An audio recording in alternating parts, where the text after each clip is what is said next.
Se on moro taas. Tällä kertaa vähän erilaista videoa, ei ropailla mitään sen kummemmin.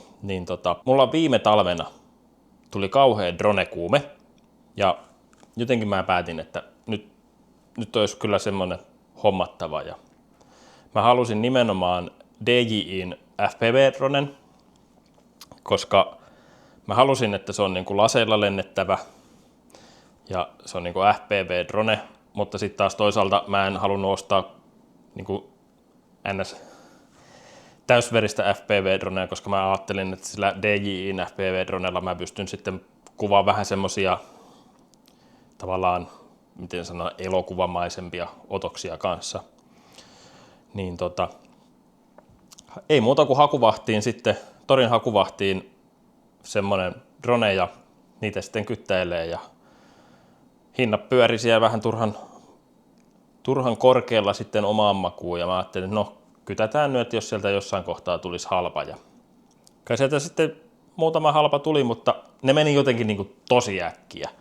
Mä en niihin ehtinyt sitten käsiksi. Ja joku kerta sitten lykästi ja oli tullut ihan, sanotaanko, en muista oliko tunti vai mitä oli ilmoitus vanha ja tuli viesti, että hakuvahdista, että nyt on tämmöinen drone ja hinta on tämä ja ei ollut kaukana ja mähän oli sitten, että nyt äkkiä sitten. Katoin vaan nopeasti, joo se on drone, siinä on lasit, on ohjain ja akkuja ja niin poispäin. Tää on hyvä paketti ja tää on halpa. Nyt mä ostan tää. Ja ostin. Ja sitten. Tässä tää nyt on. Sitten mä huomasin sen jälkeen, kun mä olin tän ostanut, niin rupesin sitä ilmoitusta lukemaan sitten vähän tarkemmin, että tämähän on perhana tullut tonttiin joskus. Tästä sitten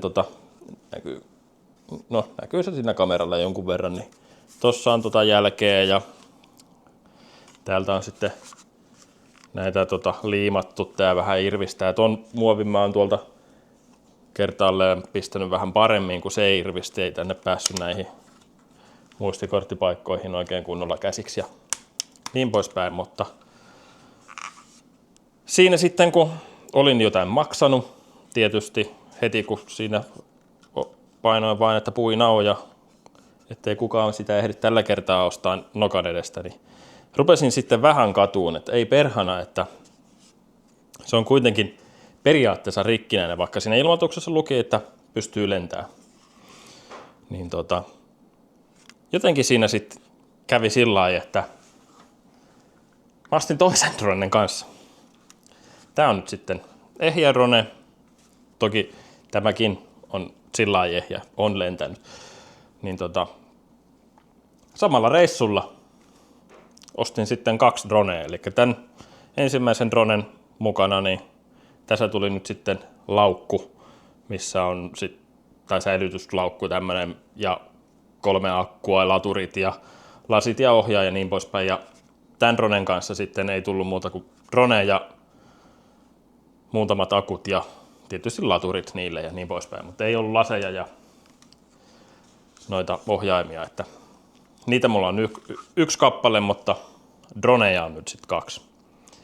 Ja toisaalta tää on ollut pirun hyvä ostos, koska tämän kanssa on hyvä harjoitella, kun tää ei haittaa, jos tää tulee vähän tonttiin.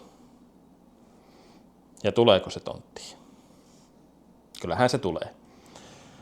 Mä tosiaan ekalla kertaa, kun mä tällä lensin, niin siinähän sitten kävi näin. Eli ei ihan täysin hallinnassa ollut vielä toi lentäminen ja ohjaimet oli vähän tämmösiä outoja sun muita. Niin puuhun ja melkein jokeen.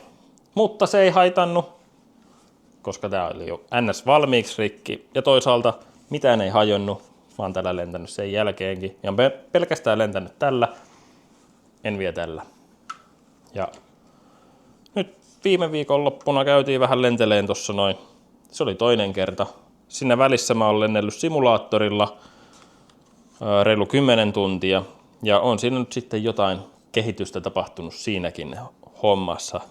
Mutta kyllä siinä vielä treenailtavaa on. Tältä se sitten tosiaan näytti, kun vähän koitti viikonloppuna Mersun perässä jääradalla lennellä. Vielä tarvii treenata tosi paljon, mutta kyllä se tästä ihan. Kuitenkin tällä kertaa ei tultu tonttiin ja oltiin sillai hallinnassa koko ajan. Katsotaan loppuun vähän niitä jääratavideoita sitten tässä. Seuraava video. Se moro!